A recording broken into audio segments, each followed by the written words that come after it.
লক্ষ্মীপুরে আওয়ামী লীগ নেতা শামসুল হক শামসুর ভয়ে আতঙ্কিত এলাকাবাসী। তার বিরুদ্ধে জমি দখল, সালিশ বাণিজ্য মামলা ও পুলিশ দিয়ে হয়রানি সহ নানা অভিযোগ রয়েছে।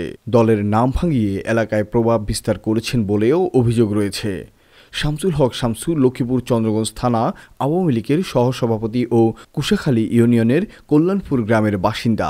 একাধিক অভিযোগকারী সূত্রে জানা যায়, তিনি অসহায় মানুষদের জমি দখল, মামলা দিয়ে হয়রানি, সালিশ বাণিজ্যের সাথে জড়িত। তার ভয়ে এলাকার মানুষ প্রতিবাদ করতে পারে না। প্রতিবাদ করতে গেলেই দলীয় প্রভাব খাটিয়ে মানুষকে হয়রানি করে।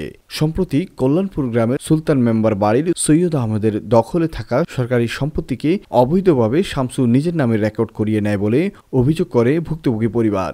এই বিষয়টি নিয়ে রেকর্ড বাতিলের আবেদন করে সৈয়দ আহমেদ। এতেই ক্ষিপ্ত হয়ে ওঠেন শামসু।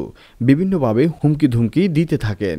গত 11 এপ্রিল ঈদের নামাজ শেষে পুরাতন দাসেরহাট এলাকায় শামসুর নেতৃত্বেই সৈয়দ আহমেদের মেয়ের জামাই মোহাম্মদ পারভেজের উপর হামলা করে সুমন বাদল রাতেন সহ বেশ কয়েকজন।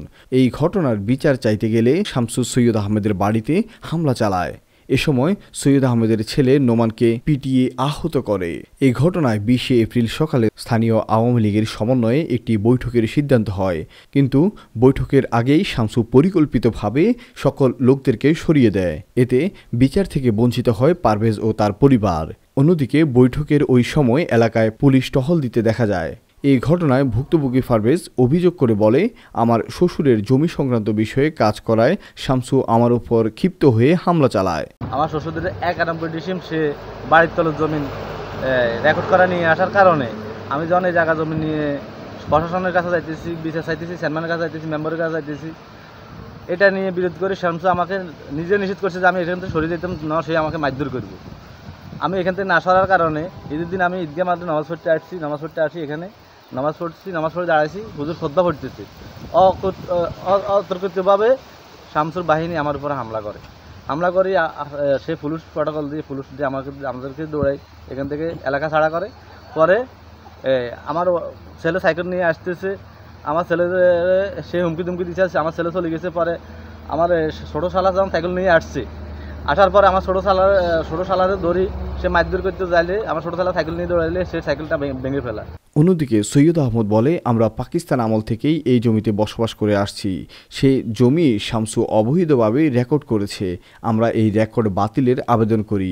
এতে শামসু আমাদের উপর বিভিন্নভাবে হয়রানি সহ হুমকি ধুমকি দিচ্ছে। আমরা প্রশাসনের মাধ্যমে সঠিক বিচার দাবি করছি। স্থানীয়রা বলে, শামসু দলীয় প্রভাব বিস্তার করে সাধারণ মানুষকে হয়রানি করছে। তারা কেউ ভয়ে কিছুই করতে পারছে না।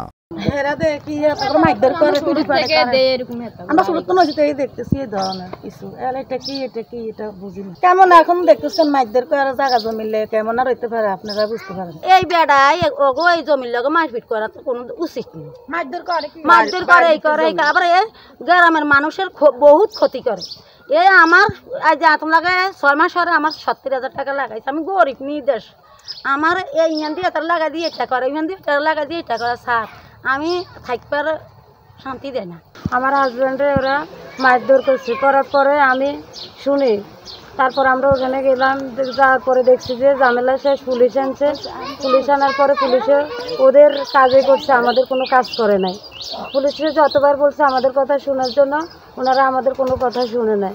দুপুরবেলা আমার ভাই নামাজ পড়তে যাওয়ার সময় তারপরে ও ওখানে ধরে আমার বাইকে মারধর করতে চাইছিল। তারপরে আমার ছেলের সাইকেল ভাঙিয়ে পালাই দিছে। অভিযোগের বিষয়ে শামসুল হক শামসুর কাছে জানতে চাইলে মুঠোফোনে তিনি জানান, হামলার বিষয়টি ভিন্ন। আমি আমার অবস্থানে সঠিক আছি। তাদের কোনো দালিলিক কাগজপত্রই নেই। চন্দ্রগঞ্জ থানার ভারপ্রাপ্ত কর্মকর্তা এমদাদুল হক বলেন, এই ঘটনা নিয়ে অপ্রীতিকর ঘটনা ঘটতে পারে।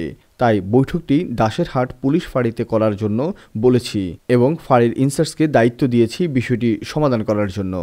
লক্ষ্মীপুর আইডিয়াল আলিম মাদ্রাসা জাগতিক ও নৈতিক ইসলামী শিক্ষার সমন্বয়ে আপনার সন্তানকে সৎ, যোগ্য, আলেমে দ্বীন ও দেশপ্রেমিক সুনাগরিক হিসেবে গড়ে তোলার অঙ্গীকার নিয়ে লক্ষ্মীপুর আইডিয়াল আলিম মাদ্রাসা আছে আপনার পাশে। এখানে প্লে থেকে আলিম পর্যন্ত সাধারণ বিভাগ, বিজ্ঞান বিভাগ, হিফজুল কোরআন ও গার্লস শাখায় ভর্তি চলছে। এখানে রয়েছে উন্নত যোগাযোগ ব্যবস্থা এবং রুচিশীল ও শিক্ষাবান্ধব পরিবেশ। আবাসিক, অনাবাসিক ডে কেয়ার ব্যবস্থা। লক্ষ্মীপুর আইডিয়াল আলিম মাদ্রাসা, কোর্ট বিল্ডিং সংলগ্ন জুমুল স্টেশন, সদর, লক্ষ্মীপুর।